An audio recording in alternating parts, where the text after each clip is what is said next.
12 after 6. February meeting of the Ann Arbor Energy Commission. Would you please call the roll? Sure.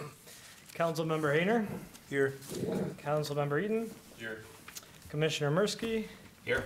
Commissioner Clevey. Here. Chair Appleyard. Here? Commissioner Levin. Here. Commissioner Schreiberg. Here.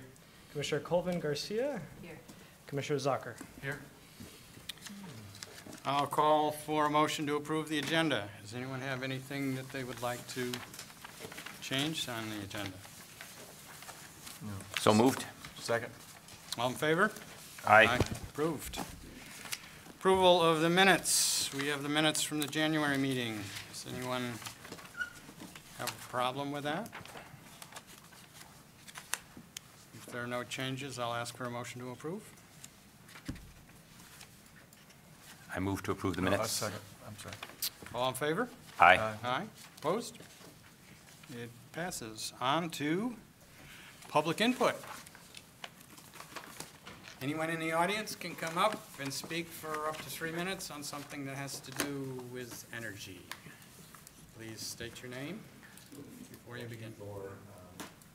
Speak. My name is Larry Kerber, and I'm a resident of Ann Arbor and a customer of DTE Energy. Thank you. Louder now? So thanks to some excellent reporting from Cranes Detroit, we know that our monopoly utilities routinely fund 501c4 nonprofits, better known as dark money. And dark money because it's hard to find where the money is actually coming from, and it's hard to associate how it's being spent with funding of that nonprofit. And we're talking about tens of millions of dollars in the case of Cranes documenting $40 million, for example, from consumers alone, not to mention DTE. So we're talking lots and lots of money that are coming into these dark money funds. And the reason it's important, I'll give you an example. In the 2018 election cycle, utility money was used to fund a dark money attack on a sitting member of the Michigan House of Representatives by the name of Gary Glenn. $250,000 came out of nowhere in attack ads to take down his campaign for a position in the Michigan Senate. The source of the money was a 501c4 acting on behalf of its major contributor, Consumers Energy. So I ask, what kind of threat does that imply for our elected officials trying to do what's best for you and for me? This led to an unusual settlement where the Michigan Public Service Commission, the regulatory body which oversees the monopoly utilities, prohibited Consumers Energy from giving any money to 401c4s for the remainder of this year. It may not have any impact because they've already given them so much that they're sitting on bundles and bundles of cash. But it's a step in the right direction, just not long enough. It struck me that the monopoly behavior is just not acceptable. Just not acceptable. To take a highly profitable, and I'm going to say this, government-privileged monopoly, I'm going to say it again, government-privileged monopoly that gets a guaranteed 9.5% return on capital for all its projects and allows that monopoly to manipulate our political system behind a veil of obscurity. It's just wrong, and we have to say no. Just can't let it happen. This is not a freedom of speech issue. They might say this is a freedom of speech, that they can do this because they have the freedom of speech. It's not that. This is a monopoly that controls our supply chain from the top to the bottom. And they can still get their message out by not hiding behind this veil of secrecy. They still have their voice, just not obscured from the penetration of everybody in this state. So I thank you for giving me the time to talk, and I have helped draft some a resolution to address some of these, this issue, and hopefully it's a good first step. Thank you. Thank you. Is there anyone else who would like to speak during the public input portion of the meeting? Seeing none, we'll close that portion and move on to the energy report.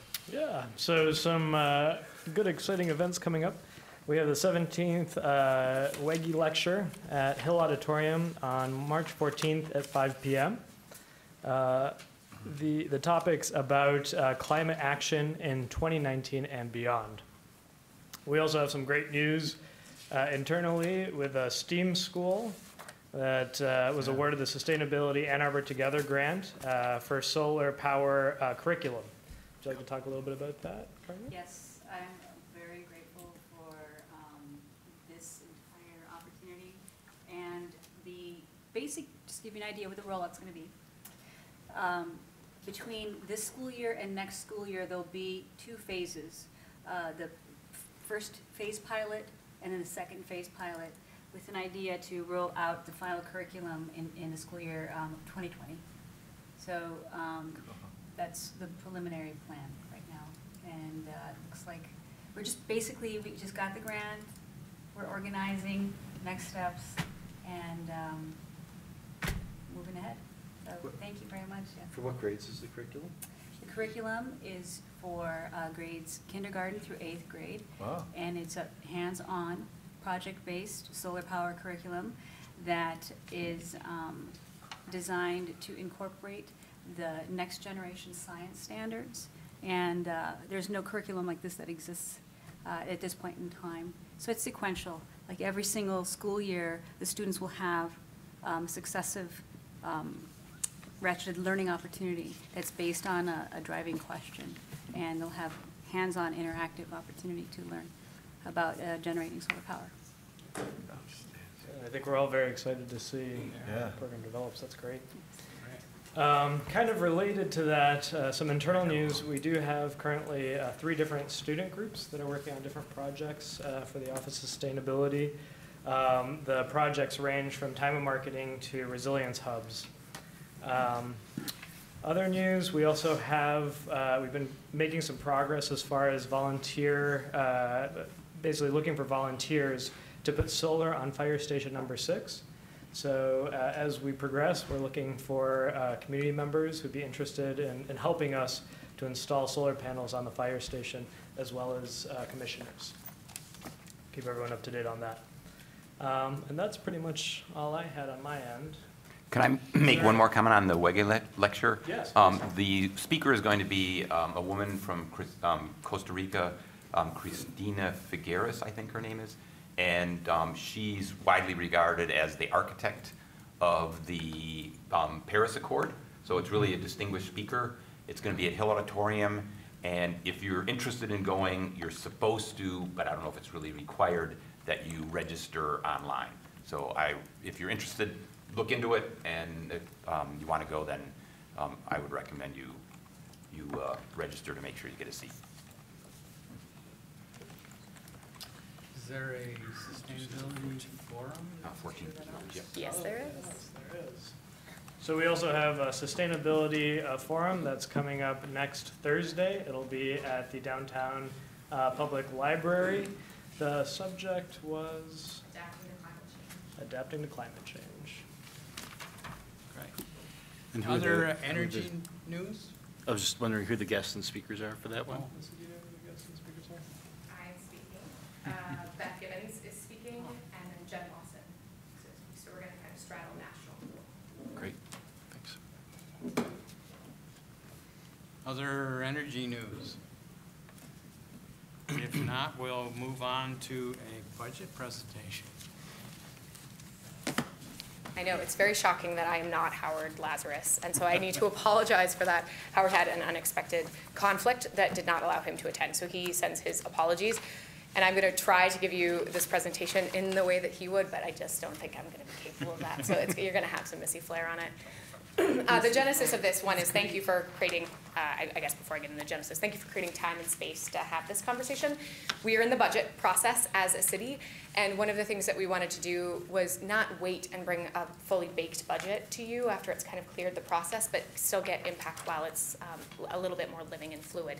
So we have given this presentation at the at the Environmental Commission, and you guys are second in line. I think Howard is planning on doing it at a number of commissions. So I'm gonna stick to kind of the same script here, just so for consistency purposes, but feel free to ask me any questions, especially as I can dive much deeper into anything related to our office's requests, but that said, bear with me. What we want to do is give you a little bit of context about the budgeting process, because there's no reason, minus our council members, you should know this in detail. And then we want to give you an overview of the city budget, just a little bit about how it operates, where we stand, where our major funds are, just because it's not small, right? Like it's just important to kind of understand context. And then I want to take some time and listen to you and get your thoughts on priorities. And then I'll be integrating that, sharing that with Howard where relevant, and obviously integrating it into some of our work. So with that, let's jump in. Excuse me, I know this is pretty hard to see, but the basic gist here is that the budget is a process. It's not something that easily kind of comes together in the course of a week or so. So for months, actually, staff have been working on their portions of the budget. They've been looking at what kinds of needs they have, what kind of aspirations they have. We've been doing forecasting in terms of what we anticipate in terms of revenue, and then, of course, how that aligns with expenses. And so there's been this kind of mixing, I think there's a Freudian slip in there, mixing of these different variables to try to get something that's balanced in terms of the budget. So as staff, every kind of department worked on their individual budgets. That was presented in December to Howard. The city administrator then had to try to reconcile all that, make some tough choices where all of us were kind of looking at what could we cut, what could we expand, and then there had to be some positioning to understand how best to obviously ensure the financial viability of the city and then move forward in the aspirations and goals that we have as a city.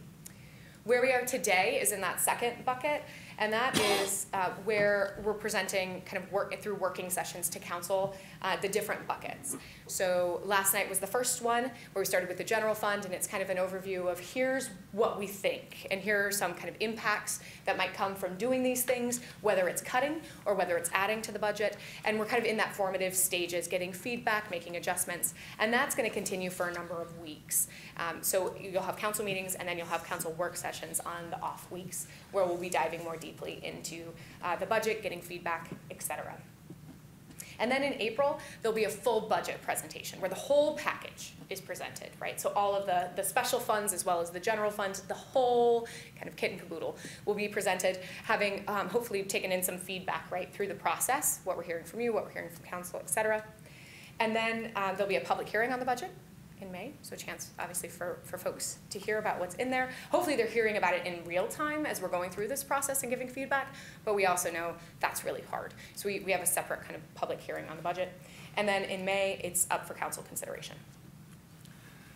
You see, So there's that's nice. there's Yeah. obviously there's a culling process that goes on between February and March and April because there's a city administrator's recommended budget. Yep. So he takes this stuff from staff. That's done exclusively in his office? I mean, The culling process, like what gets presented in the Yes. work sessions, so And that's already starting. and presented to, so that's the administration process that goes on. Yeah, it's, so I can only speak from my perspective, right? So this is where Right. Howard would have a Right. different answer. So from my perspective, it's almost like a child's Christmas wish list, right? So you kind of look at, if I could have everything, here's what I would want. And then there's a reality check. Like, this is the budget that you have. What do you need? How are you going to hit that budget? And then Howard has that wish list, right? And so can start making decisions based on other priorities of what can make it in because we have room. And if we don't have room, what has to get jettisoned? Okay. So that's the best analogy I can come up with. But I'm sure our council members can add more clarity because they've had more rodeos than me. So that's the budgeting process. Just a few things to keep in the back of your mind in terms of budget considerations. Jack, did you want to say something? Or Jeff, do either of you? We're chuckling because Jeff doesn't really have that much experience. We're similar. Yeah, we're figuring this out as we go. And so he was egging me on to say something, and I declined, and so I apologize for the interruption. Not at all, that's great. We shouldn't put council members together at the table. Lesson learned. This is good. So just some considerations when you're thinking about the budget 40% of the property in Ann Arbor is tax exempt. Okay. And when you look at that, this is a breakdown of the different properties, both taxable and non-taxable. The pullout is the non-taxable properties. The vast majority of those are city properties, University of Michigan, and Ann Arbor Public Schools. Right? So that's just an important context, that we do have a large portion of our landmass that isn't taxable or is tax exempt. Other things to consider. So this is, I hope you guys remember, we're on a fiscal year budget. So right now we're in fiscal year 19, and then in July 1, we'll be in fiscal year 20. So the budget that we're talking about right now is fiscal year 20 and fiscal year 21. So we budget on a 2-year cycle. So this is a snapshot of the budget we're currently in and how that's broken down by the different funds. Because we don't just have one fund, we have specialty funds as well in here. So this is just kind of a snapshot of the size of the funds for this current fiscal year. And when you look at the general fund, which is the most competitive fund, I guess might be the way to describe it, it's actually really quite programmed. We have over 50% of that general fund is safety services, right? So that's police, that's fire. That doesn't leave a lot that's left over, right, for all of the other services that are pulling from that general fund. So just kind of as context, it's not as if, sometimes we hear this really big number that we're operating with, but there are a lot of things that go into that number, a lot of competing things, just like your household budget, right? You've got to balance a lot of different elements. This is overwhelming, but it's a snapshot of those funds. If you actually wanted to know, I showed you the big funds, but we have a lot of funds. And so on the left side of your screen, you're seeing all of the funds that we actually have in the fund book. Some are really, really big funds, some are really small funds. For example, the energy fund is in here. It's not a large fund, but it is a fund that we pull from in the city, and that we're hoping to activate a lot more in the next year, because that's a fund that has resources for energy efficiency audits for everyone across the city, and then implementation of those results. So when you think about environmental concerns more broadly, a lot of those funds are touching upon that, whether that's water issues, whether that's forestry related concerns and stormwater issues, whether that's energy. So there are a number of funds. It's not sort of there's one home for this work, there's lots of home for this work, which is good in some ways. It's actually kind of nice to have some redundancy. But it also means that there isn't one home for this fund where we can always push. We're actually competing a lot for the resources that are available. And so the general fund, as I mentioned, is the most competitive fund, and we do have resources in the general fund. Broadly, though, at the bottom, you can see the funds that we do budget towards, or that we have budgeted for in fiscal year 20 and 21, pulling from the general fund, energy, water, sewer, stormwater, solid waste, and the millage. Where's capital improvements in this? Where does it sit, capital improvements? Is it in each individual budget, or? Jeff, did you want to say? Or is there separate? It depends on what the improvement type is, Right. what's being improved. Let's say a roof for a fire station, so it's in the fire department's budget? It could be, yes. Or it would- It could also be from other places. Okay. Is that accurate, Jack?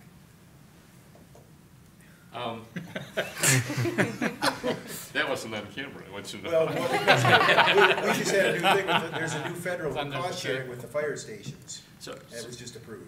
So our general operating budget is about $106 million a year, but our total budget is about 400 and some million a year. And the difference is the restricted funds like water and sewer and roads that have dedicated funded sources that come to the city and can only be used for those purposes. Nonetheless, the $106 million general operating budget doesn't include capital projects. That's in the other part. Okay. But that 300 million in capital expenditures includes both restricted funds, like water and roads, and other forms of one-time spending. So there's not an easy answer to the question you posed. So if a roof is going to be put on a fire station, and they sent the request in to put a roof in that lacked what many would consider insufficient insulation, met standards, but wasn't, stellar, and some felt that perhaps we should put more insulation on that building, how would that show up in here? It should be in the capital improvements budget, Okay, and it should be under building maintenance. building maintenance, okay. It's a Yep. large aggregate you know, like this building and Right. Wheeler Center and all of the other buildings that we've been talking about energy conservation on, in my understanding. And just add that, But it last night wouldn't we show saw up, them. I'm looking at these funds that Yeah. Missy said that she draws from, so general fund, energy fund, water fund, da-da-da-da-da. I don't see capital improvements in there. So the place where rubber meets the road on city buildings, I'm just trying to figure out, You know, the last one is general capital fund, that Yep. might be part of that. that would be that. But you also have to understand that there is one that's called general, and then there are a number of things that are technically also general fund, that are separated out as a different category just for accounting purposes. I don't know if this is gonna come up later in the slides, but we got a deck last night that had the different outcomes for the different funding areas, service areas. And, it had been put forward that they wanna create a small sinking fund. They wanna seed a fund just for maintenance, and included in the potential properties for maintenance were fire stations, police stations, things like that, the courts in this building here. So we may be creating a separate fund inside of these other funds just for that purpose. So just wanted to say, that I think there's two things. One is the actual money to do the upgrades and where that comes from, and that's a really important question. The other is then how we don't let anything get through a capital process that isn't designed the way that we want it to. So how do we do that? Because I would rather stop on the front end, Right. whereby the way things get through it, that they're climate smart, they're designed with equity in mind. You know, those are the kinds of things that we're having a conversation right now, and in fact have been working with our IT department on some tools to help people answer these questions. And we've got some climate scientists pulling the climate data at the right intervals for engineering, for example, to make Right, designs. right. So that's something we're trying to get to the point where we can handle the money situation in kind of a different way, but we also don't get to that problem because we're just designing things the right way to start. Does that make sense? Not to get in the weeds here too much, but at least my experience in for-profit companies is, first of all, Missy's department doesn't have assets under her responsibility. So she would not have a capital budget unless at some point in time in the future there were actually capital assets that were assigned to her. So, you know, the fire department has capital assignments, assets assigned to it, the park department, et cetera. That's why you don't see for Missy and for the Office of Sustainability and Innovation, capital related funds. And the differentiation between expenses and capital assets, at least in a commercial environment, a capital asset can be depreciated. I don't know if, you know, the city probably doesn't do that because it's a non-for-profit. But an expense is something that, for example, if you replace a roof and you don't change the basic features of it, you're just replacing it with the same type of roof, that's an expense. And a capital investment is something where you're increasing the value of it by additional features, upgrades, characteristics, and things like that. So, you know, if you just take a roof and you replace the membrane, that's an expense. And that would, I presume that would appear as an expense in the city's budget as well. If you were to replace the roof, put on 10 more inches of insulation, put on a bunch of other features, that would be a capital improvement. So I'm gonna just keep going through this because I want to give you a sense. Again, this is a presentation that Howard sort of designed, so I'm gonna walk through this, and for consistency, we just wanted to give some examples of issues of concern that are kind of cross-cutting. One, not surprising, is water quality. It's a really important issue because it touches all of us in some way, shape, or form, right, within our community. So that's everything from thinking about PFAS and related compounds, obviously 1,4-dioxane, thinking about the rate structure. So there is certainly a focus within the budget and within all of our work plans thinking about water quality. To some extent, I would add from our perspective also quantity, not saying we need more water, but saying we have more water, right? If we're thinking about from an adaptation perspective, we have more precipitation that is falling on our region, and we have more flooding, and we also have to be thinking about how we're managing for that and what that does to these other issues. What does it do, if anything, to PFAS in that relationship? So we're also taking it kind of another step to think about how we're preparing for that reality. And then another very important community priority, not to say they aren't all important, but really is around kind of solid waste management broadly, so resource reduction, recovery, recycling, reuse, the kind of full spectrum here. And that's everything from thinking about the role we're playing in solid waste regionalization. I would say from from my perspective, the role that we're playing in trying to go back to be vanguards and leaders in this space, because I think that we're not right now. And so how do we step into that? How do we really do holistic organics work? How do we fix the downtown alley situation that we are sort of in right now and have better downtown operations? And how do we get long-term sustained funding to make sure that we can in perpetuity do this work, acknowledging that the markets are different? So these are just some of the priorities that we've been talking quite a lot about internally. And there are many others. I'm happy to hear in a moment your ideas for other things you want to make sure are heard loud and clear.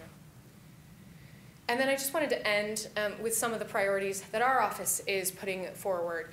And this is kind of broadly bucketed into these 4 categories. Resilience is really important.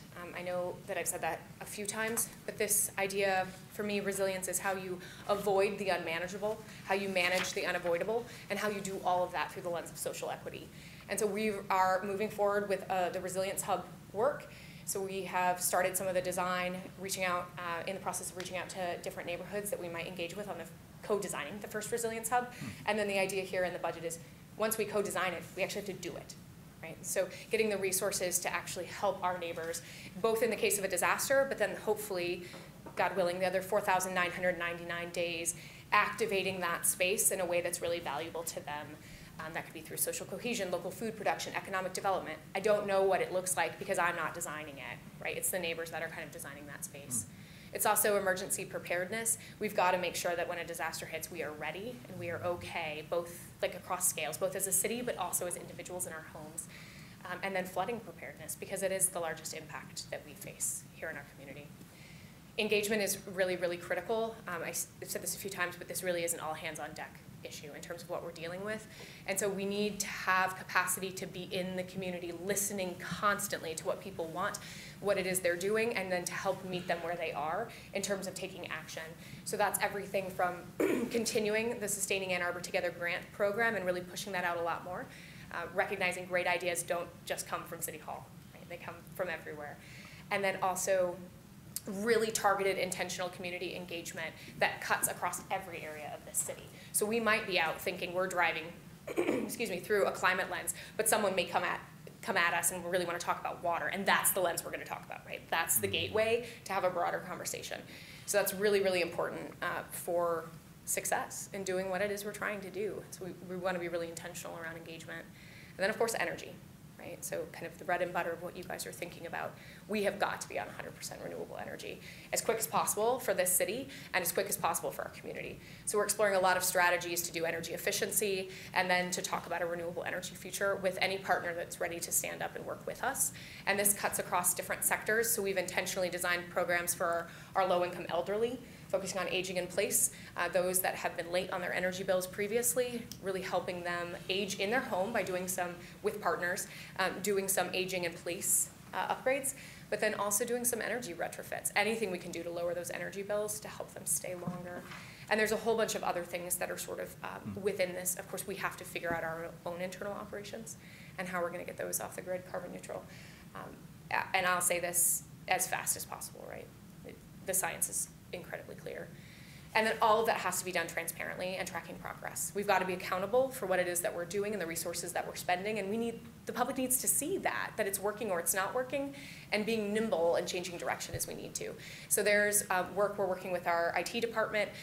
As the council members mentioned, we saw some metrics from different departments. We haven't yet had a chance to update our metrics and get those kind of out to the public, but I'm committed to doing that and to an annual report on our progress around sustainability that's super accessible to folks, not something that just speaks to no one, right? Or just maybe excites me, but excites no one else. Like, that's not valuable. So we really want to make this accessible to our public.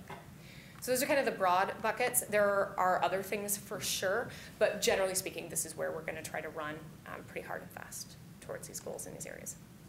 So that's what I have for you. I wanted to stop and listen to your ideas and your priorities. So with that, Chair, is it all right? Sure. Questions, comments from commissioners? Not all at once.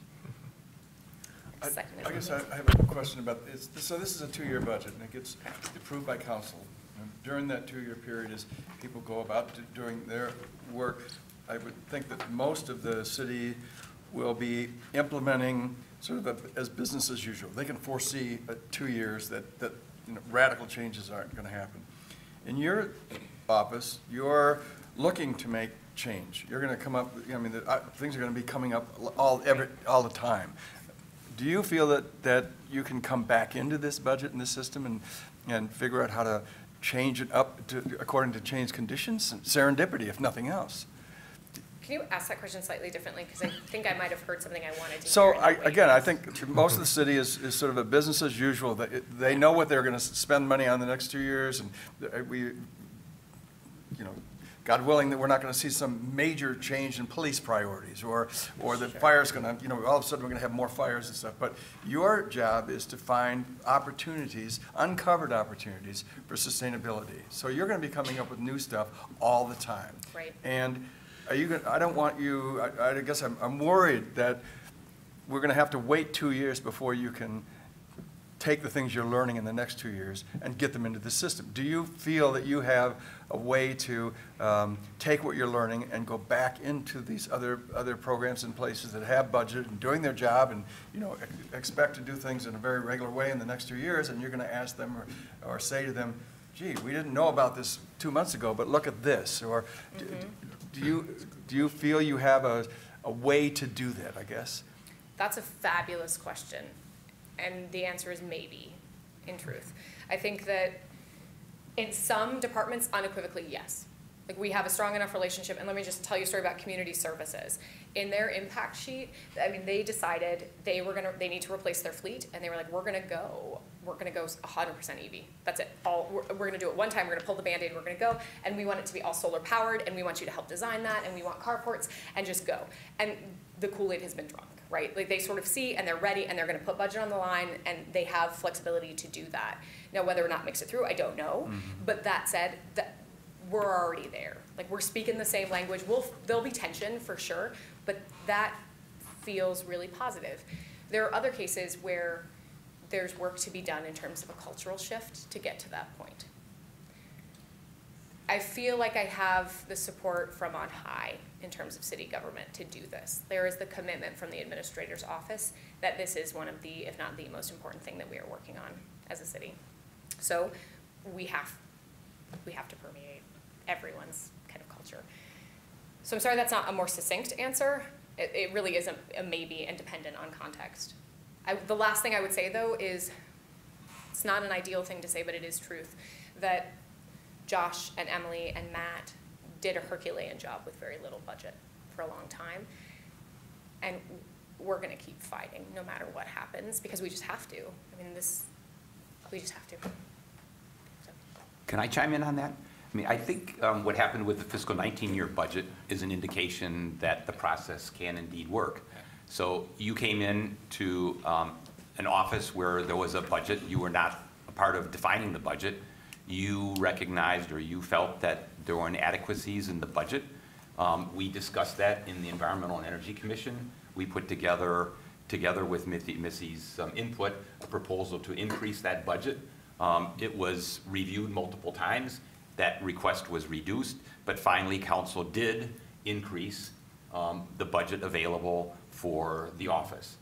So that's an indication that the process can work. Maybe not always, to use Missy's words, according to the wish list, but that it indeed can at least come to an appropriate compromise. So I hope that not only for the case of Missy's department, but for every department within the city, that the same process can play through for unexpected needs. Let me just say, I would love to hear your ideas on everything. Please do not feel as if it has to be related to sustainability just because I'm standing here, so whatever.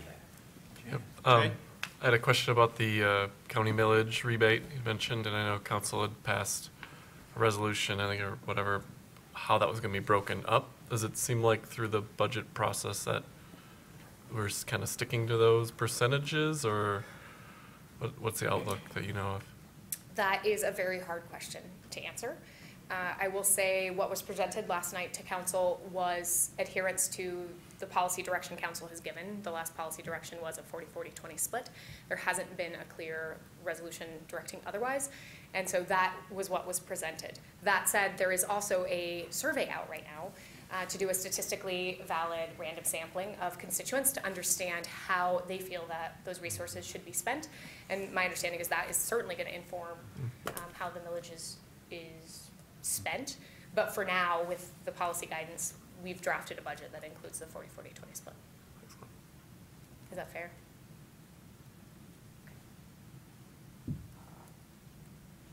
Other questions or comments? How is that survey being administered? It's a paper-based survey. It's been mailed out. There's a third party that's running the survey. I don't know a whole lot other details about it intentionally to keep kind of all of the staff who in some way, shape, or form could be impacted. We're pretty removed from it. My understanding, I heard at council, they anticipate, I think it's mid-March sometime, that we should have the full results in. But since it is so this is just survey methodology. Since it's a mail survey, they are not going to close it until they get that statistically valid sample, that size that they need. So it could be sooner if they have really high response rates that come in quickly, and it could extend out slightly if it takes more time to get those responses in. I have a question about the waste. Mm-hmm. You had mentioned that, like, regionalization versus Ann Arbor being in a leadership position, or vanguard is what you said. Can you talk a little bit more about, like, what's being considered? Yeah, just at a highish level. So we're in the process of two, I would say, pretty important steps evolving. One is a solid waste resource management planning process that's got an advisory committee. There's been specific work groups in downtown owners. We've had a number of other work groups. And that's to design a solid waste resource management plan that's holistic and really meeting the needs of the community. So that's taking place right now. Simultaneously, there's a conversation with a number of municipalities and the county about solid waste regionalization. And Ann Arbor's at that table and has been one of the kind of voices really interested in that conversation and seeing where it goes. And so when I think vanguard, I don't necessarily think by ourselves, right? That things have to evolve and sort of change depending on context, and that might be through regionalization. I think what's more important is what services we offer and doing it right. So if that's regionally or if that's as a city, I don't know. I mean, I have personal opinions on that, but nonetheless, I think what matters is that we really do have solid, I mean, we should see recycling rates jump, right? We should see diversion rates. We need to see movement. We need to see year-round composting, right? We need to see work in the downtown alleys. I don't really care so much how we do that. I just want to see the needle move on the metrics of success. So that's what I meant when I was saying a vanguard again, is that we've actually done what we say we want to do. Okay. And I think that's pretty widely shared.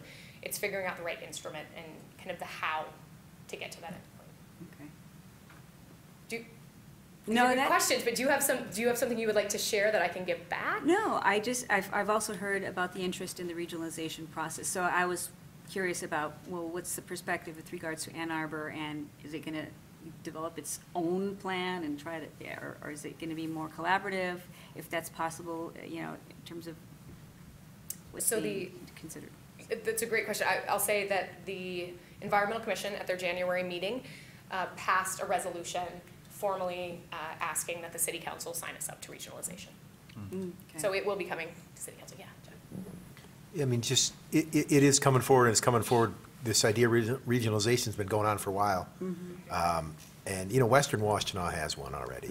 Yeah. And so we're kind of the Eastern Washtenaw. And Water Resource Commissioner's been heading this up and having a struggle getting all the communities to sign sort of letters of intent.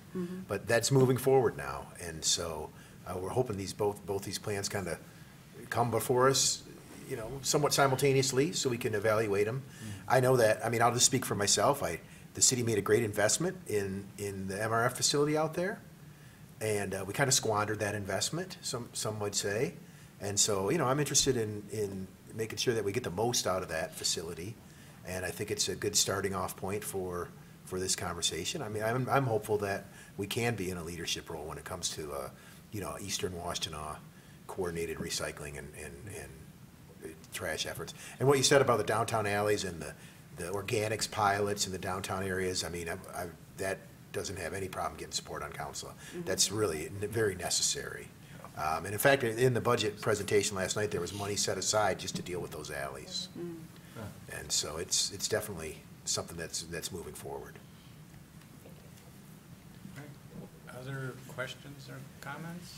I have one last question, and it is, as far as the Energy Commission's role, what we would play, if any, in consideration of solar installation around city properties, if that's something that you'll be asked about to research or support, or Sure.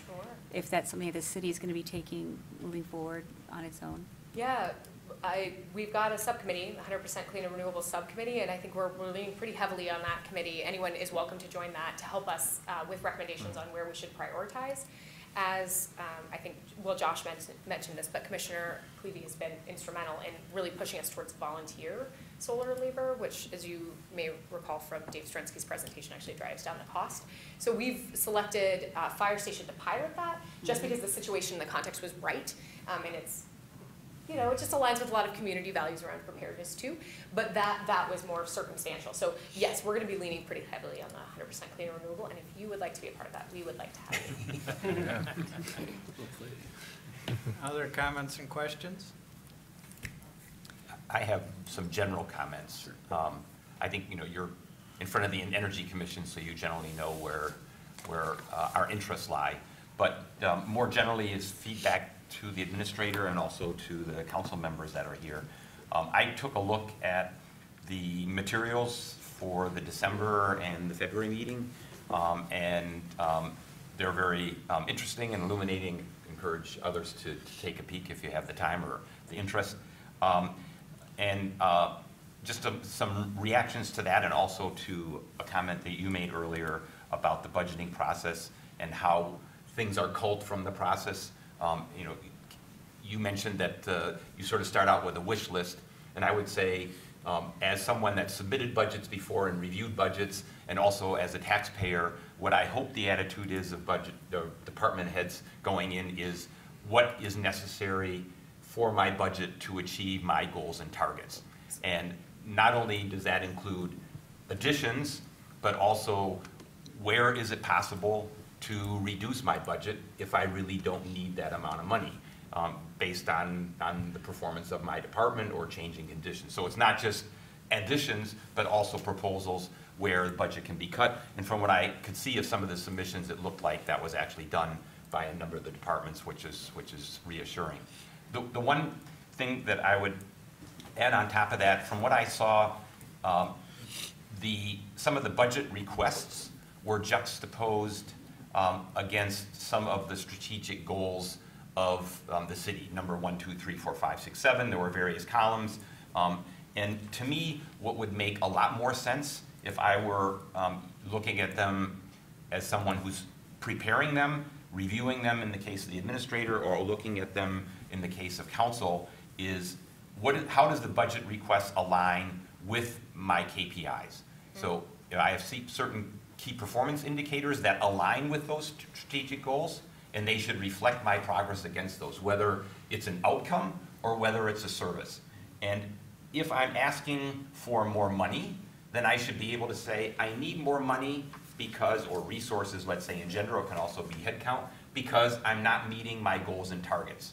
Or it could also be that I'm looking at my KPIs and I'm actually meeting all my goals and targets, and therefore I really shouldn't be going in and asking for more money. Potentially, if something is doing extremely well, then potentially I don't ask for more money. And one thing that I would point to, and you know, this is just an example, and I might have some disagreement from people, you know, that are here today, but if, for example, serious crime is way, way down since the year 2000, which it is in Ann Arbor, the question is, do you need more safety services budget, or is there a possibility to cut that and use that for roads or something else? So these KPIs, in my view, really should be juxtaposed versus the requests for the budget, and everybody should be looking critically to see, are the budget requests in line with the performance of the department? Thanks, John. So I'll share that KPI piece back with the city administrator. I did want to say, I did not go into excruciating detail about the budgeting process, but you are right, that the way, we actually all start with a cut. Like, so we all had to look and figure out where we would cut. And then you had to look at your work plan in terms of what you were asked to do and what you would need to actually perform in that space. So we really did do that deep dive like you outlined. The other thing is, not only is it the goals of this, everything that you put in kind of an impact sheet, either to cut or to add, had to be evaluated against how it aligned with the strategic goals of the city, as John said, and also the sustainability framework. So you had to identify which of those sustainability framework principles you aligned with, or that you would be impacted if you cut from that space. Did everyone have to do that with Everyone the did have to do sustainability that. principles? Yep. Yeah, there's excellent, and perhaps we could get the administrator to share it with the group, or I could, if we had a group thing, but there's a combined impact sheet that was sent along with us for Monday. Thanks. And it's really great, it's a line item thing, and as you pointed out, it has strategic plan goals and sustainability framework goals. And the first thing I did when I got this sheet was went through and I put a highlight on every line that didn't have a strategic plan goal or sustainability framework goal on it, so I could make my own assessment of the necessity of that line item.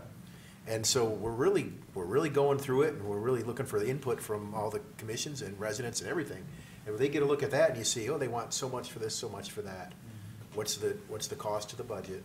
And yeah, I mean, I think having the sustainability framework to the right-hand side is pretty critical. And Missy, you know that when I approached the OSI opportunity, it was, what can we do that doesn't cost us anything? What can we write into our legislation, into our zoning codes, into the way every department works? And I think the idea of this integration is very powerful here. You know, that's what I'm hoping that these things become part of the way we do business. And I think that they are. I don't know if council needs to have a resolution to further encourage that, but it seems as though that's what's been happening, right? Absolutely. And that said, though, I mean, the thing that we have not done that I want to do now that we're going through that is to aggregate that and then do some reality check. You know, you can claim, because it's pretty much self-accounting, is that really true, that action is going to drive an energy reduction or is going to lead to more economic development or whatever it might be. And so this is a step towards that accountability, which I think is an important role that we should be playing as a department, because that's both education and also transparency. So what I also just wanted to say, when I said wish list, it wasn't in that like fun way, like I want a toy train, that would be great, I would love one. But it was really much more, you know, we have a goal of 100% clean and renewable energy. What do I need? Like if I'm gonna run at that, what do I need now to set up for that goal? So it was always driven based on the goals we've had set by you and by council and others. So I just want to clarify, I did not put anything crazy in there. Well, maybe. Other Great. comments? Go ahead, Jay. Another, I guess, question about, since most of the energy projects are gonna become like a cost avoidance in the future, the electric cars, we don't have to buy gas or efficiency or solar, less energy. Is there a way that we're capturing like future savings and, you know, how that maybe X percentage of that could go to the city for other funds, but then we capture some of that as a virtuous cycle to buy more energy-related projects? Working on that, Okay. right. So that's part of the energy fund is the mechanism by which we've had that, where we effectively say, you don't have the $75,000 up front in your budget to do an energy audit, I'm gonna pay, or to do the retrofits, I'm gonna pay that, I'm gonna loan that to you, and you're gonna pay it back through your savings over time, and then your energy bill is gonna decrease, right, at some point. So I've started conversations about capturing that for a period of time, where that would actually hopefully cycle into a budget where the fund would grow. Because at some point, we're not gonna be spending $75,000 for retrofits. At some point, the kinds of efficiency upgrades we're gonna wanna implement are gonna be much more. And so that fund has to grow over time in order to meet that need. But what's not gonna happen, and I don't think this makes it enticing, is for me to make you pay back longer. Because that's not gonna, I don't think that's gonna work economically for you and your budgeting. So we're trying to think of innovative ways to have that fund grow, and that's one example. I've been talking to some high-level folks in the city. So does that mean there won't be an override of any sort? Like an overhead? Yeah, an overhead or anything? I am not particularly interested in an overhead. So how will you grow the We've fund? been told that it is actually because of this. So we will capture energy savings over time, but not from you. So you have energy savings, okay. but your bill is still, Good. maybe will drop even further and I'll capture part, but I'm not gonna make you lock in. Let's say you pay 11 cents, with the reduction you actually pay, I'm gonna have you pay 11 cents for 3 years and you're fully paid Right. back, and then I'm gonna put you at Right. 6 for 1 more year. Right. To capture that difference. Yeah. I'm not gonna, so you're gonna still see value. Does that Okay. make sense? Like, I'm not gonna lock you in longer. I got it. That's the kind of thing we've been thinking about. That's all thought process, but it's to that idea of how we're gonna generate more revenue to grow the funds. Yeah. just a couple of general points. Sure. I believe it was Mark raised the issue of what happens when we get to the second year and we want to make modifications. Although we do set out goals for two-year budgets, if we get a year into it and we're spending money ineffectively, we'll just simply modify. We do that, you know. And it's much easier at the annual point than midway, you know. When you amend a budget during the budget year, it takes 8 votes. Whereas next year, a year from now, it just takes a majority. I got you. So, Okay. so we're not gonna, if we're pursuing something that's not working, we're not gonna continue to pursue it just because we wrote it down this year, you know. So, Okay. there is that flexibility. But on the other hand, by trying to project what we're trying to do over a 2-year period, it gives us greater stability. So it's, Yes. it makes you less prone to dipping into the reserve accounts for one-time things if you realize that you're gonna have to do the same thing the subsequent year. So, the solid waste countywide plan, I understand that there's gonna be a little difficulty both in Ypsilanti and Ann Arbor adopting that program because our solid waste workers are unionized in both communities. And we would just, if we joined a countywide consortium, the benefit is to contract it all out. So unless there's some kind of labor protections put into that process, it's probably not as likely to be adopted. And then there was a discussion about capturing the energy savings that we get when we spend money. And I want to point back to the $15,000 that we spent for EV chargers that use a pass card, so you know they're restricted. They're going to save fuel, but they're not going to save enough fuel to pay off the cost of the EV chargers in the short term. We're not going to be rolling in cash. You know, the upfront extra expense of the electric car, which I think is an extra $15,000 per vehicle, and then $3,000 per charger, something like that. Close. It's an enormous upfront thing that we're just going to do, you know, but we shouldn't pretend that putting the money in, the capital into those expenditures will really see a remarkable savings in energy consumption in the early years. You know, it's just something that we've decided to do as a value issue. And then the countywide millage is going to be a matter of discussion over the next couple of months, and I'll just leave it at that. Just to speak on what you're saying about the electrical vehicles, like in the budget impact analysis for community services of building and rental construction services, they've got in for next year purchase of 13 vehicles and 13 charging stations. And so that's about 240,000, that's something like that, for those purchases. And so there's an example of how they've integrated that into their business model moving forward. And also in a way, an example of how the city is making an investment in alternative energy. That doesn't come directly, you know, from supporting your office, but your office has done the fine work to integrate that into the system. And so, you know, I would say that as we track our return on these energy investments, that we also see, you know, where was the expenditure come from? So we see that all departments are really making the investment in the types of things that this Energy Commission and our Climate Action Plan wants and needs to succeed. So like you say, the cost might not be the return on that, but counting against our carbon emissions certainly will be. And so I think it's important that we recognize the investment that the different departments are going to make also on top of general fund investments for your office. And hopefully we'll move all of those forward together. Any comments, questions? You've got quite a list of things that was on your sheet, and some of them, a lot of them fit into other categories, and so that there's places for funding. But several of them really don't have a place for funding to come, and that's one of the real reasons we're trying to hang on to the millage money. And when you look at the very long list of funds that we have, and when you think about how important climate change is, we really should have, in my opinion, a climate change fund that picks up those items that don't necessarily easily come out of somebody else's budget. Just my opinion. Thank you for sharing. If there are no other comments, questions, thank you. It was a very illuminating very much. presentation.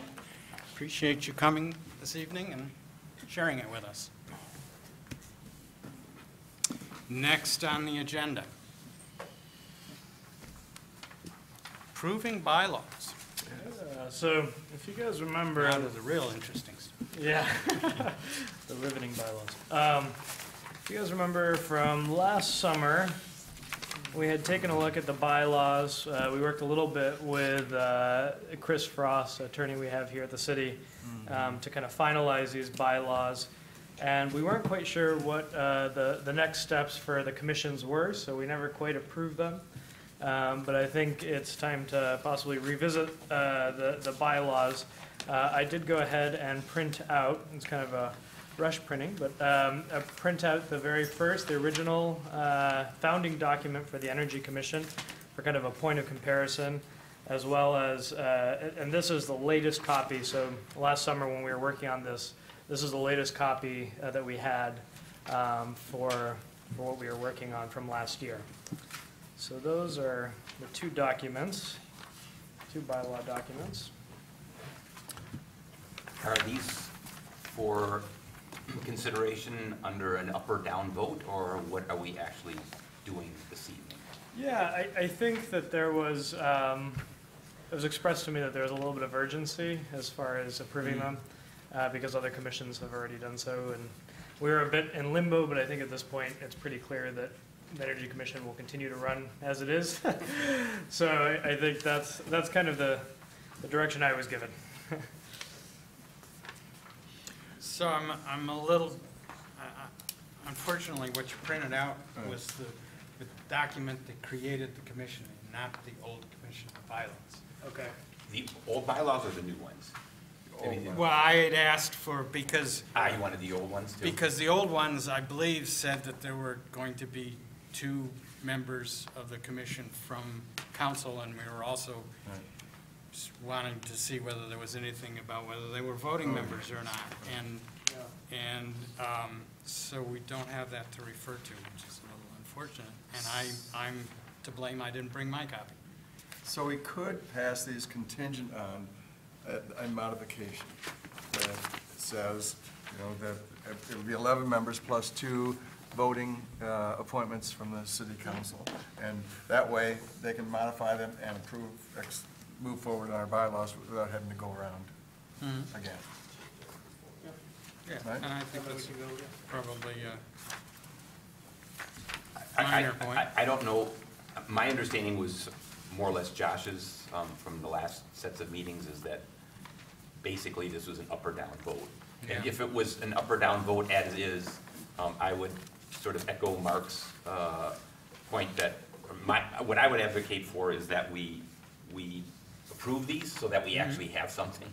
And then also request the attorney's office and maybe the 2 council members that are sitting here to pick up the matter that we discussed tonight, which is, from my perspective, that there should be consistency in how council members vote or don't vote, and in particular, that's grounded in the rationale for what that is. Either that in some committees or commissions or boards, council members can vote, and in other cases they can't. What's the consistent rationale for that? So I would ask that that would be taken up after we approve these, and then maybe they need to be reintroduced just with, 2 or 3 changes, and we know exactly what they're about. The other thing that I would ask that we look into, and there was a lot of email exchange this afternoon about what is a conflict of interest. And unfortunately, we don't have Chuck or Shoshana here this evening, but Shoshana had some really good input in an email that I agreed with. She referenced and did some research, and there may be better sources, but she found something from Manitoba, Canada, where their municipal council has a Conflict of Interest Act that does a lot better job, in my view, in really defining what is a conflict of interest and what isn't. And I think it's important because one of the things that we're going to be considering later on this evening is something that is a potential conflict of interest. And it's a question of how direct of a conflict of interest it is. And I think as we discuss it, we'll understand with two people on the commission that are employed by the utilities, and we're going to take up a resolution that, as Mr. Kerber from his public comments earlier referred to, and indicate that we would potentially be in favor of restricting their ability to make contributions to, what are they called, EIO, what are they?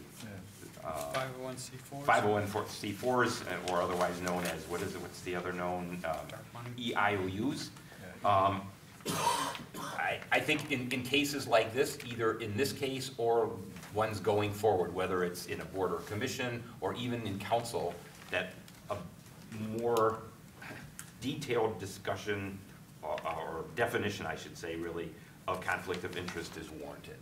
So those would be the two issues that I hope that would be taken up between the city attorney and the council member representatives that are here tonight. A little more on that.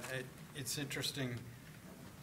This Article 5 talks about shall abstain from discussion or voting. And to my point, you know, in my mind, some of the time, you know, Chuck and Shoshana know a lot about the utility, and so having them be part of the discussion is one thing, voting on it is another, and I'm not sure that we should just have them leave the room. Yeah, I mean, section 5.5 says, a member who cannot vote due to a conflict of interest during deliberation of the matter before commission, leave the meeting or the area where the members sit until action on the matter is concluded. That means they can't even provide the perspective, their own personal perspective, and or the perspective of their employer. And I think that actually we were missing something by not having their input for our consideration. The voting is the issue. Well, not really. No. So if the individual member has an actual conflict of interest where they could financially gain from something, being here with their colleagues and influencing your vote just through discussion is part of that whole conflict analysis. We all want to get along, you know. If we had 4 different kinds of interests here, and you know, you vote in favor of my interest, and I vote in favor of your interest, and you're going to listen to me when I'm trying to persuade you on something that has a financial impact on me personally, that's exactly what you're trying to avoid. And so I understand that often a person who has a conflict of interest also is probably best informed about the subject, but that's not really a reason not to exercise the rules, you know. Because it's not just whether or not that person's honest or not and actually does something wrong. It's just the appearance that they possibly could. You know, 2 different people acting in the same manner, one of them could cross the line and the other person could be just so altruistic that they recognize the limits of what their participation should be. And so if you really are going for a stringent avoidance of conflict, this is kind of the way you have to accomplish it. It's unfortunate. Yeah, you know, I'm just thinking about that, though. If you take that to its conclusion, then, you know, couldn't you then not be allowed to speak before council if you have a, you know, adjacent property to a business that could be impacted by them? So you couldn't be there for zoning or other things? I kind of agree that it seems to me like disclosing that and then not voting on it seemed like that's a reasonable thing, but. A member of the public isn't restricted by these rules. It's a member of the board. But personally, I can't go in front of planning and advocate for myself or my neighbors It's just against the rules that we have, even though I represent those people. That's just a rule to keep you out of that kind of trouble. You have to recognize that merely working for the company that may profit for it doesn't mean that you personally have a conflict. So often, council will vote on something that affects the University of Michigan, and a number of council members over the years have been staff members of the University of Michigan and didn't have to recuse themselves because they weren't personally involved in it or they weren't personally in a position to profit from it. So these are the things that I think he's tried to identify in here. I don't know how artful he was. And when I say he, I actually mean the entire office of the attorney. So technically, we could have no utilities represented in the Energy Commission, correct? They don't have any set-aside seats for No. utilities? No. I have a question.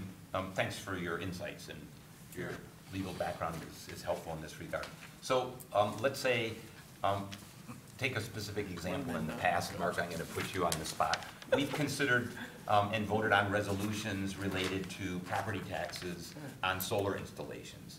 In the case like that where Mark, I mean, I would have used myself had I had one as an example, but Mark had an installation on his roof. He would have benefited personally from a reduction in that tax liability.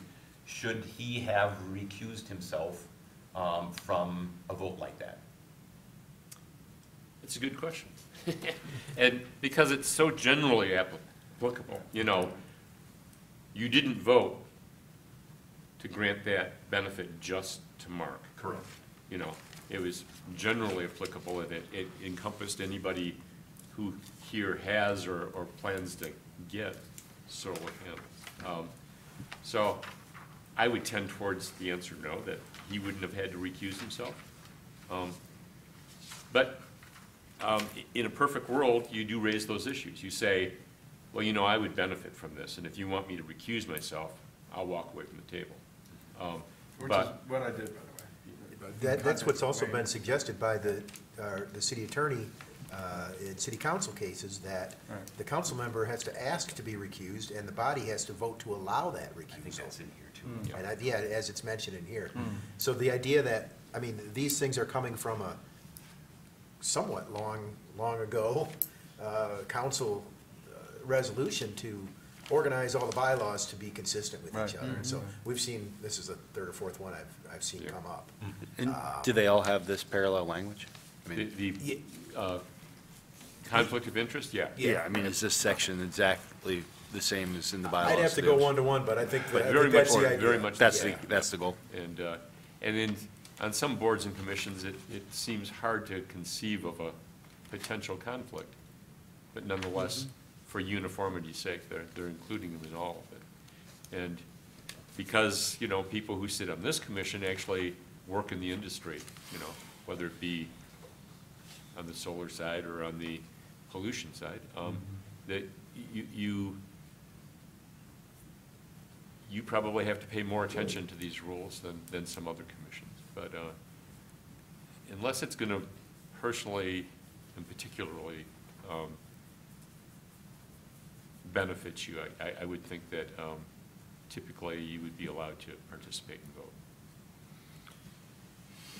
Any other questions, comments? Oh, and I'm not giving you legal advice. I just had a comment on the membership point, and I agree that you want to be operating with bylaws, and we are, right, operating with the current bylaws.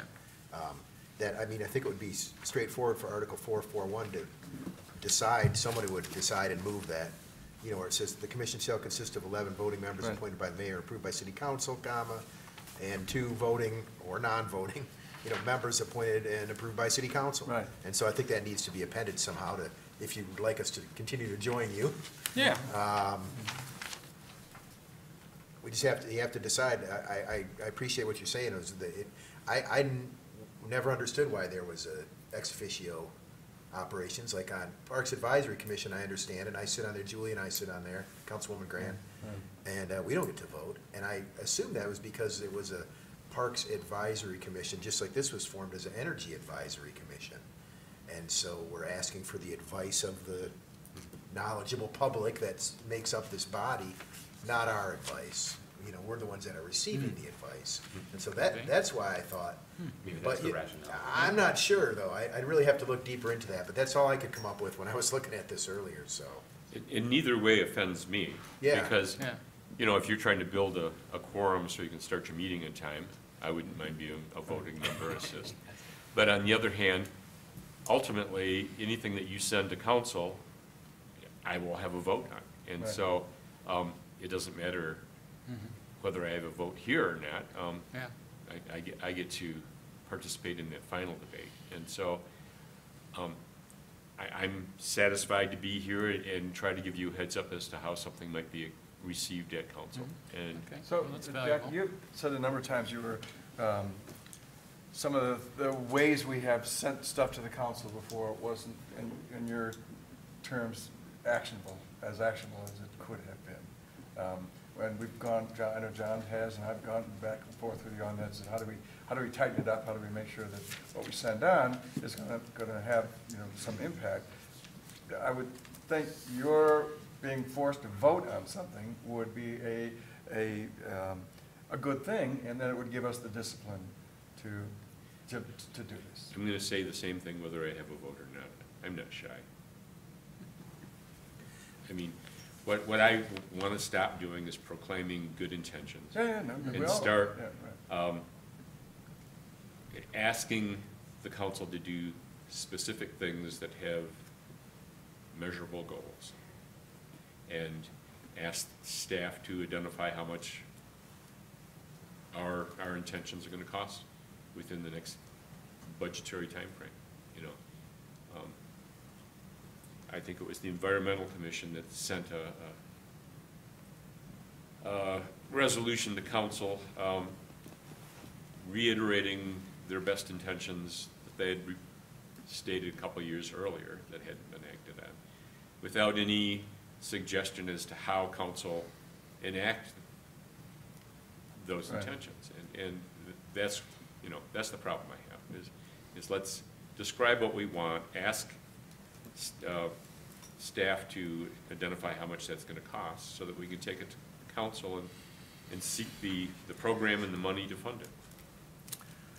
So I'm going to just jump to here and say that I put forth a motion that we adopt these bylaws contingent on the city, I guess the attorney or whoever this goes to, accepting our modification of 4.1, where we turn that period into a comma, 11 voting minutes appointed by the mayor, approved by council, including 2 additional voting city council members, period.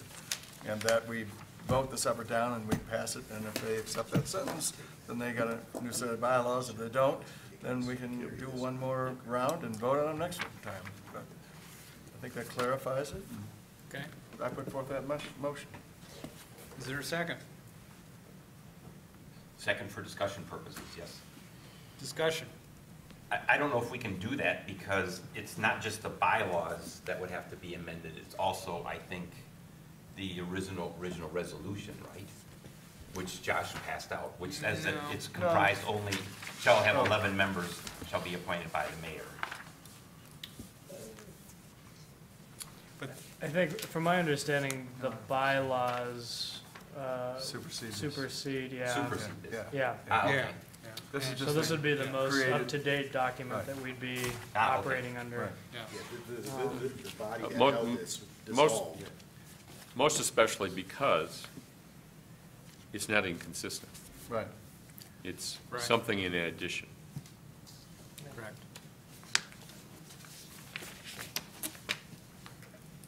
Further discussion?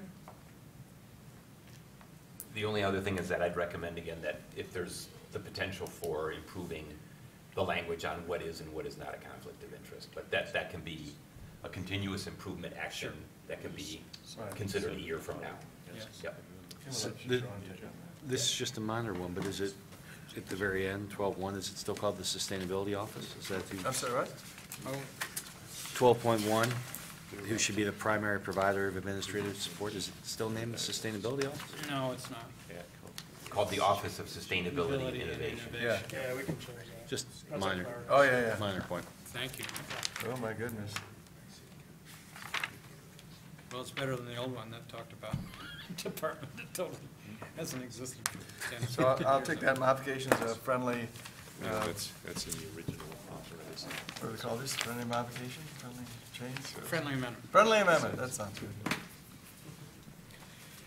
If there's no further discussion, all in favor? Aye. Aye. Opposed? Passes unanimously. Moving right along. Bylaws, Yes, it's 27 after 7. Utility dark money resolution. Do I have a motion to approve?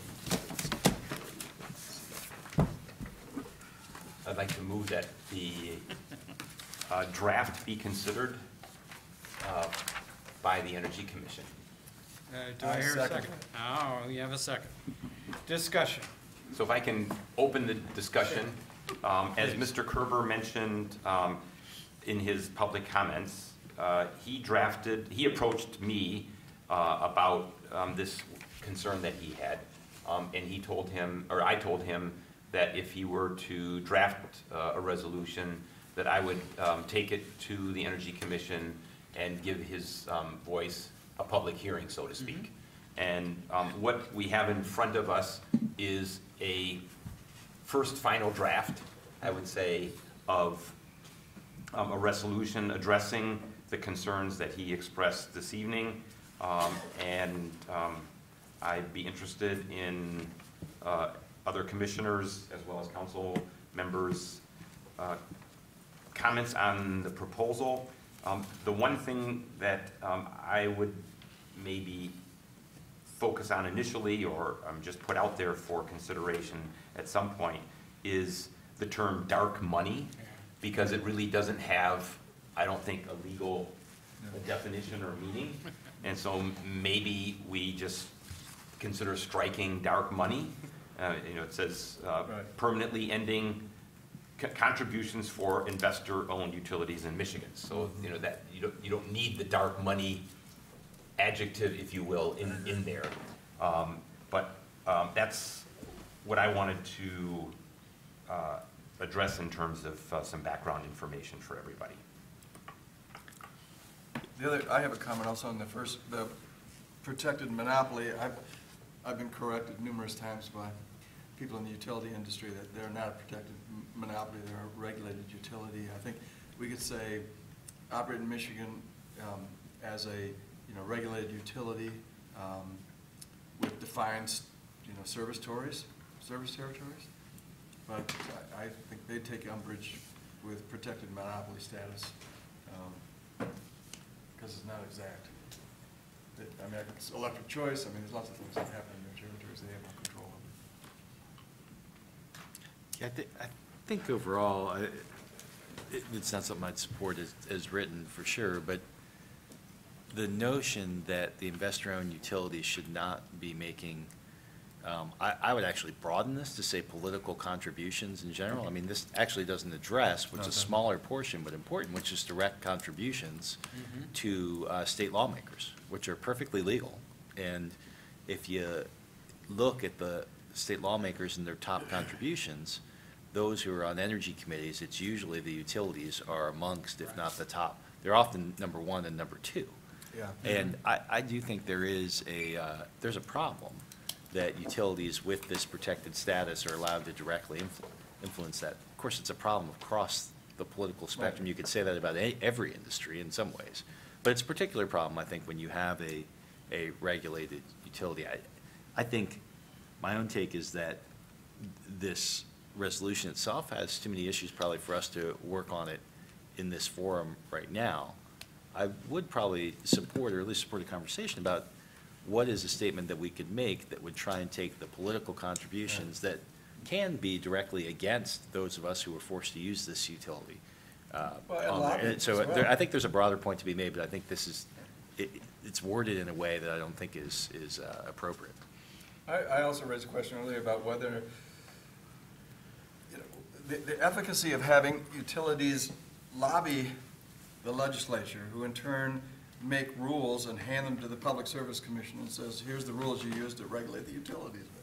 And so, you know, should they have the right to do that with our funds? I mean, what other programs do you know that where those who are regulated have the right to write their own rules? And I would say too, I mean, this is just reemphasizing the dark money part. I work for an organization that has a 501c4, right? I mean, that's actually a small part of what we do at the National Wildlife Federation. We actually do disclose, you can disclose donors, you just don't have to. Right. And so that's actually not the right description. It's though, if it's about taking political action from the regulated utilities, I think that's a valid point. But again, that's a broader and sort of different point. Part of the reason that this is worded the way it is comes from the action the MPSC took against Consumers Energy, I think. Yep. So that's where it was coming from. Exactly. But I totally agree with the larger problem being an issue. To play devil's advocate, could not entities, including utilities, argue most entities are regulated to varying degrees, and we're only more highly regulated than other entities. So even though we're more highly regulated, at what point do you cut off our ability to use an amplification means for getting our voice out there through 501(c)(4)(c)(3)s? One is they are guaranteed a profit, so they're more than just regulated. They are granted monopoly status, which profit is guarantee. special status. Right. And their way of dealing with these questions are in rate cases. And they are supposed to deal with the Michigan Public Service Commission on these kinds of issues. That's a designated thing. So what do they need to go to the legislature for, I guess is the question. To say that they're, being denied the right to act on their behalf, well, then stop being a regulated utility. Go do something else. Sell hamburgers. You want to make money the old-fashioned way, right? Yeah, but there is also devil's argument, or devil's advocate argument, that's infringement on speech. I mean, free speech, right? So who are we to say how investors spend their money, right? I mean, that's a legitimate thing, that's part of what makes this, I think, uncomfortable overall. And then there are cases, I would argue, that our particular utilities are not playing a particularly positive force on climate change, DTE in particular, consumers a little less so. There are states where investor-owned utilities actually are a driving force behind strong action on climate. So, part of what makes me a little uncomfortable about this is that we would sort of be picking it saying, we don't like the way they're spending political money. If they're spending it a different way, we would be in favor of it. And that's, again, sort of an odd position to be in. I think the big thing here, though, is that it's not disclosed. Because it's not disclosed, I mean, if they're out in the open supporting it, then it's kind of like if you're discussing something and you may have a conflict of interest. If you say that I may have a conflict of interest, that's one thing. But if I'm sitting here not saying it, it's different. It's a good point. And actually, when they do direct political contributions to candidates, those are disclosed. Yeah. So that is a different category. Well, net metering is a case in point. The language used in the net metering arguments right now came directly from Alex. And, so we have organizations that are supported by the coal industry whose strategic plan is to get rid of net metering. His number one priority is to get rid of net metering in every state in America. And 3 years later, well, here it shows up in a rate case. So, who are, it's one thing for the investor-owned utility to represent its ratepayers, or its stockholders. It's another thing when they have a clear job to do, which is defined by the Michigan Public Service Commission in their mission statement, and they're working against those interests by, working with some other organization that's handing out here, sign here for this legislation. So I think that's the question. Either be clear about it,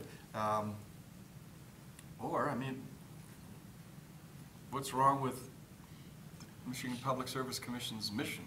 If they think it's a bad mission, then they should say so. Ask the judge to overturn it. They get to go to administrative law courts and rate hearings. None of the rest of us get to go. I certainly don't when my bill shows up later, or whatever. I'm overcharged. I think it's fairly clear that we're not going to bring this to a vote tonight. So I guess the next question. Well, we can't anyway, right? We can't vote on it until next meeting anyway, according to the bylaws. That's true. So the question is whether or not anyone is interested in working on this and bringing it back next meeting, or actually the meeting following that, because next meeting is a working session, I believe. Sure. So Let's keep it alive. you're interested in working on it? No. I want to be recognized by the chair. Oh, okay. We should have different signals. Sorry. So if you do want to take it forward, I think it probably should go to the city attorney's office. You know, there's campaign finance law has changed dramatically since Citizens United, and we should just understand whether this is a possibility beyond the regulatory scheme. You know, if they can spank them every time they come for a rate increase, that might be enough. But on the other hand, if we want more than that, we should make sure that it's probably legal before we ask for it. I would recommend using a different term other than dark money. Dark money appears 3 times once in the title and twice in the text. Yep. Yeah. Whether it be contributions from organizations that don't disclose their donors, or something Right. that Yeah. describes what you mean when you say dark money. Sure. And there are 3 resolve clauses. I think the first of the 3 should actually be a whereas. It's not directing any action at all.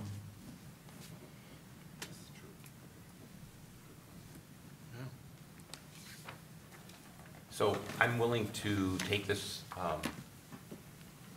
as proposed to the city attorney's office. Actually, I meet this Friday, my regular meeting, with the city administrator and with Missy, and I can take it up then and ask that he pass it on to the city attorney. Wonderful. And Yeah. he may have some insights as well, and then I can bring it back at the appropriate time, either with whatever recommendations, either not to handle it and why, or this is what we recommend and also why. Okay. Great. Great. I think that Thanks, John. resolves it for now. Yes. Yeah. And moving on to committee updates. So we managed to have all our subcommittees meet, even though there was a polar vortex, and we scheduled everything. I think on the whole, they were very successful. We got a lot of the groundwork laid out for each of the different subcommittees. There is now a Google Drive. We'll be sending around the link for that if you don't already have it. And all of the subcommittees actually are on the same Google Drive, just under different folders. So if any of the commissioners are interested, Carlene, I know 100% Clean Renewables, there'll be a folder there. And you can go ahead and take a look at the documents, so you can jump in at any time if you guys are interested in joining us for any of those subcommittees. Again, they meet every Tuesday. They're kind of alternating which one goes when. So for the 100% clean municipal operations, we took a look at energy efficiency and renewables. We broke them out based off of groups, so we kind of got a pulse as to which commissioners wanted to work on which topics. There are action items for each of those different items. So, for example, we'll be looking at City Hall and Wheeler with the energy efficiency group. We'll be looking at solar and battery storage, along with a few other things for the renewable side. So all good stuff. There are also, on Legistar, there are actually agendas that are set up there in case you guys want to check that out, as well as minutes that'll be posted. Okay, so the lighting ordinance, John, do you want to speak a little bit to the updates to the lighting ordinance? Yes, we have a draft ordinance that's basically 98% done. There's a few open questions about how to handle athletic fields, which really has limited impact because of, there's not that many fields that are going to be impacted by the ordinance. We were to have a meeting with Councilmember Griswold today, but she had a conflict, so she's going to provide verbal comments. She's particularly interested in how the lighting would affect pedestrian safety-related issues.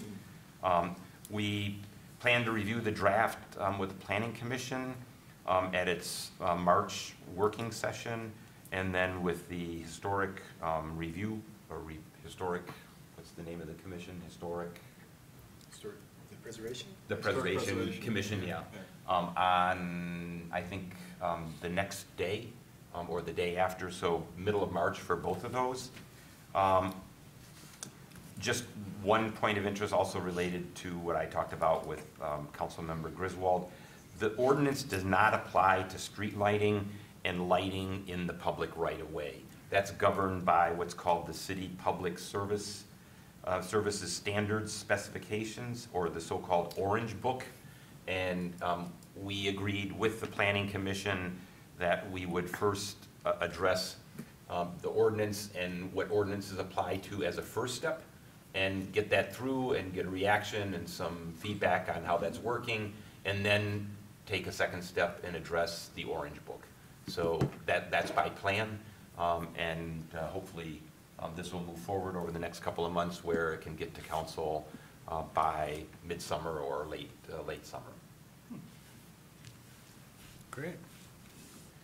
This is that gesture again. Yes. So I just want to point out that next Tuesday's council meeting agenda includes spending about $500,000 on streetlights. And I don't know that we've taken any of this into consideration in bidding out that work. And that, you know, we continue to move forward because there are considerable pedestrian safety issues revolving around the lack of proper illumination. But if we're hiring companies to install lighting while we're at the same time working on standards that would decrease light pollution, I think this is just an unfortunate coincidence. We have made a big mistake in the past, Josh knows this, where we've installed these globe-type fixtures, which waste a lot of light because they're not shielded, and they just throw light and wasted energy then, you know, up into the sky.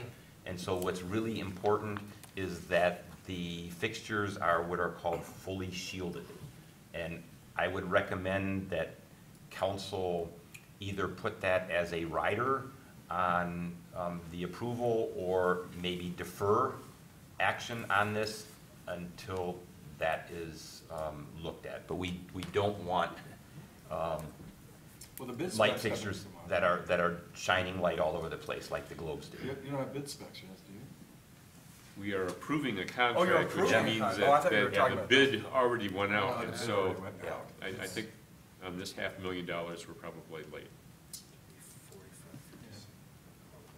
I'm just gonna look it up. 45%. I had those bid sheets open earlier for some.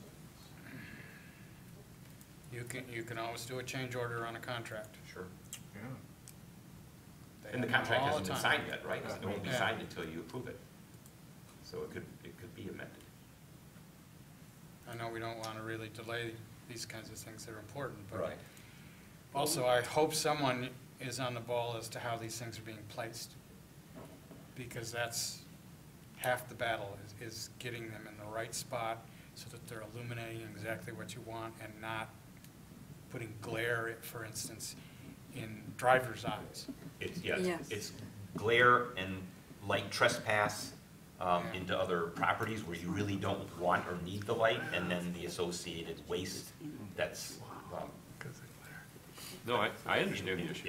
yep, I'm trying to get yeah, it's a good point. people who are doing this to, I bring up the pending ordinance every time we talk about streetlights. Yeah. And the response is vague. Yeah. Well, the problem in the ordinance by, as I mentioned, by design, doesn't really address street lighting and public right of way, but the lessons learned from developing the ordinance should carry over to orders like this and the Orange Book. And unfortunately, yeah, we have parallel activities. Well, because we have so much control over what we bid for, you know, if we put it out for bid, we can describe whatever it is we want. You can pass the ordinance. And it doesn't require an ordinance or anything, it just, Correct. some Fully shielded.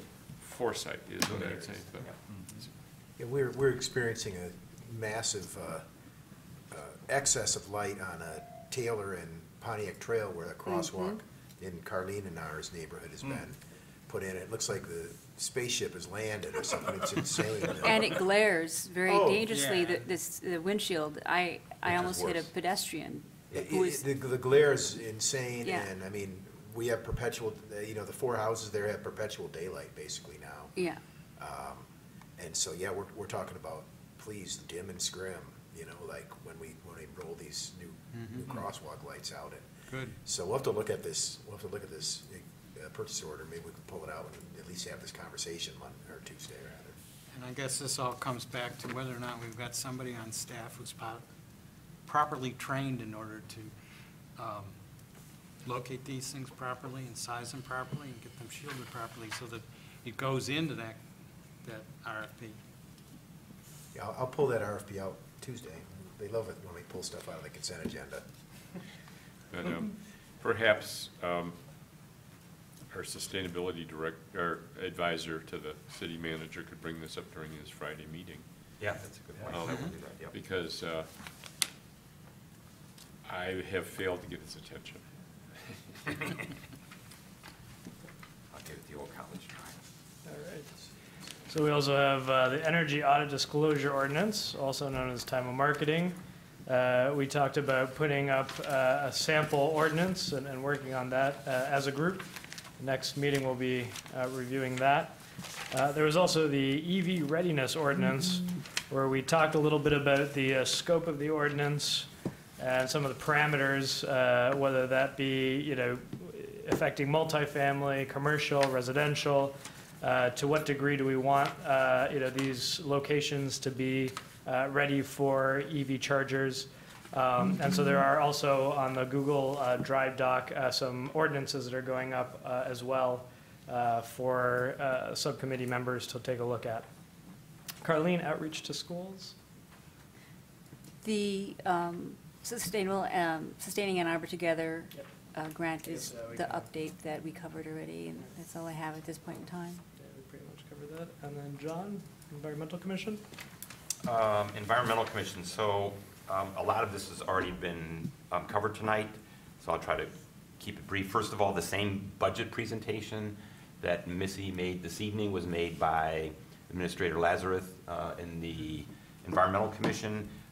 We have had some discussions about solid waste-related issues, and there were presentations by Crescent Slaughton and by the county about the regional authority. And based on that, as was mentioned earlier this evening, the Environmental Commission approved a resolution in support of the regionalization. One thing that didn't come up that I'd like to mention to everybody, which is something that's known and understood, but was a concern in the Environmental Commission, is that the authority is being set up so that each municipal entity has one vote. So that means a municipal entity with 10,000 people has essentially 10 times the voice per residence as the city of Ann Arbor has with roughly 100,000. So it's sort of set up like the US Senate in a sense, where you have 2 votes per state, and this is 1 vote per municipal entity. And that was apparently what was discussed and negotiated and arrived at, and that's something that City Council is going to have to consider in the end, whether they finally approve the authority or whether they ask for modifications. And I think the only other thing that's maybe of interest that was covered pretty well in the Ann Arbor News, it wasn't acted on in the commission meeting because it was voted on earlier at that level, but City Council approved a resolution asking the state of Michigan to harmonize nuclear preparedness and public health related issues, so that in the case of any kind of a nuclear accident, whether it was something related to a power plant or whether it was for some other reason, that there would be potassium iodine tablets that would be stockpiled and provided to residents so that residents could take those in time in order to minimize any negative impacts on their health, in particular, thyroid glands. And that was approved by council, and the hope is that would be then addressed by other municipalities to put pressure on the state to harmonize those regulations with the province of Ontario, where they sit right across from, for example, the Fermi reactors.